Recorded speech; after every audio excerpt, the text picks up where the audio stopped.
అందరికీ నమస్కారం. తెలంగాణ రాష్ట్ర వ్యాప్తంగా మహిళలందరికీ ఉచితంగా బస్సు సౌకర్యం.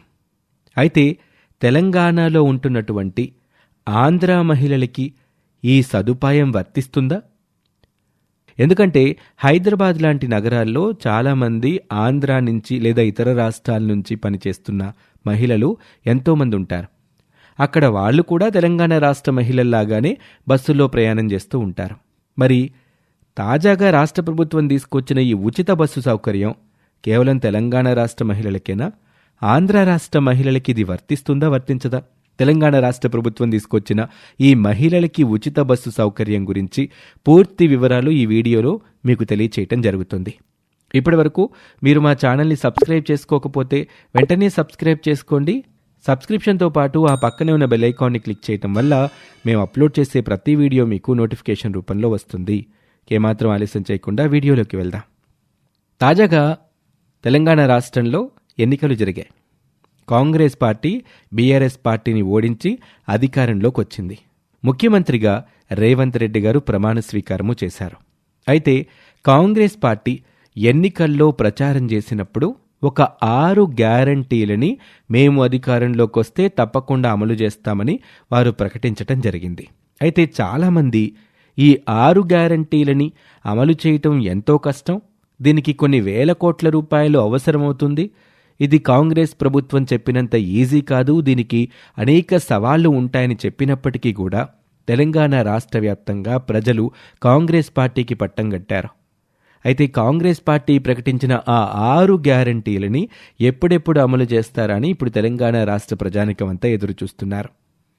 అయితే తాజాగా ప్రమాణ స్వీకారం చేసిన తెలంగాణ రాష్ట్ర నూతన ముఖ్యమంత్రి రేవంత్ రెడ్డి గారు 6 గ్యారంటీలని అమలు చేస్తామని ప్రకటించారు. అయితే కాంగ్రెస్ పార్టీ ఎన్నికల్లో తమ మేనిఫెస్టోల్లో తెలంగాణ రాష్ట్ర ప్రజలందరికీ ఓటు వేసి గెలిపించండి, మేము ఈ 6 గ్యారంటీలని నెరవేర్చుతామని చెప్పినటువంటి ఆ గ్యారంటీలు ఏంటంటే, మొదటిది మహాలక్ష్మి పథకం. ఇందులో మహిళలకి ప్రతి నెల 2,500 రూపాయలు ఇస్తారు. అంతేకాకుండా ఆర్టీసీ బస్సుల్లో ఉచిత ప్రయాణం, 500 రూపాయలకే గ్యాస్ సిలిండర్ ఇస్తారు. ఇక రెండవది రైతు భరోసా పథకం. రైతులకి, కౌలు రైతులకి ఎకరానికి 15,000 రూపాయలు ఇవ్వటం, వ్యవసాయ కూలీలకి 12,000 రూపాయలు, వరి పంట పండించే రైతులకైతే 500 రూపాయలు అదనంగా బోనస్ ఇవ్వటం జరుగుతుంది. ఇక గృహజ్యోతి అనేటువంటి ఒక పథకాన్ని కూడా తమ మేనిఫెస్టోలో కాంగ్రెస్ ప్రభుత్వం పెట్టింది. ప్రతి కుటుంబానికి 200 యూనిట్ల వరకు విద్యుత్తుని ఉచితంగా అందించబోతుంది. 200 యూనిట్ల పైబడిన వాటికి మాత్రమే చెల్లిస్తే సరిపోతుంది. అలాగే ఇందిరమ్మ ఇల్లు లేని వారికి ఇంటి స్థలం, 5 లక్షల రూపాయలు కట్టుకోవటానికి, అలాగే తెలంగాణ రాష్ట్రం రావటానికి కారణమైనటువంటి ఉద్యమకారుల కుటుంబాలకి కూడా 250 చదరపు గజాల ఇంటి స్థలాన్ని కేటాయిస్తామని కాంగ్రెస్ ప్రభుత్వం తమ 6 గ్యారంటీల్లో ప్రకటించింది.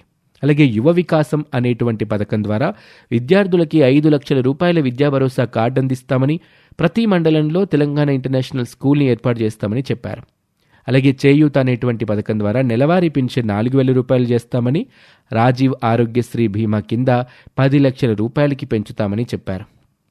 అయితే ఈ పథకాలన్నిటిని అమలు చేస్తే ఎంత ఖర్చు అవుతుంది, దానివల్ల రాష్ట్ర ఖజానాకి ఎంత భారం, రాష్ట్ర ప్రజల మీద ఎంత అప్పు పడుతుంది, ఇవన్నీ పక్కన పెడితే మొట్టమొదటగా తాము ప్రకటించిన విధంగా మహాలక్ష్మి పథకాన్ని అమలు చేసే పనిలో పడింది తెలంగాణలోని కాంగ్రెస్ ప్రభుత్వం.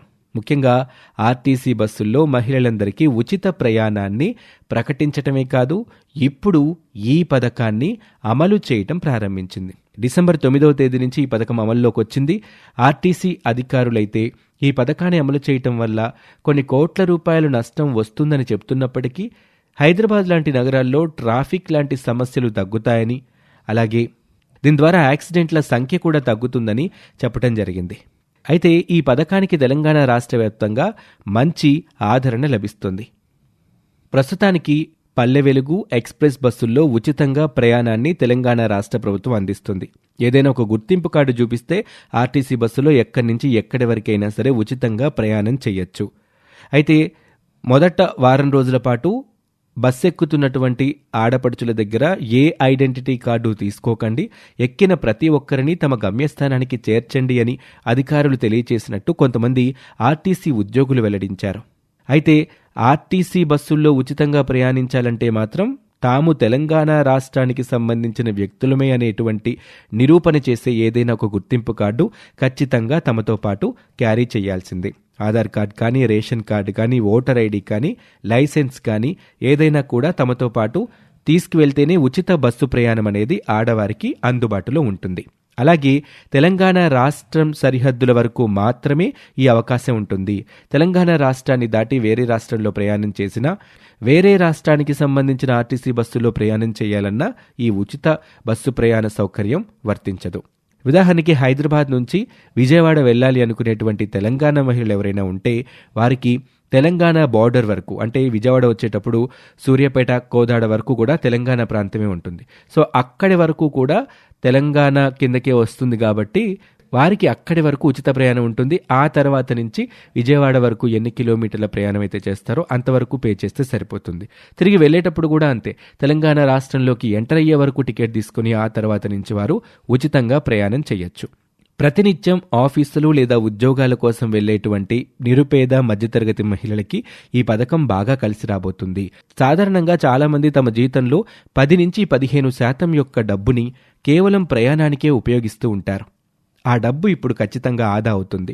హైదరాబాద్ లాంటి ప్రాంతాల్లో ఉద్యోగం చేసేటువంటి మహిళలకి ఇది ఎంతో బాగా ఉపయోగపడుతుంది.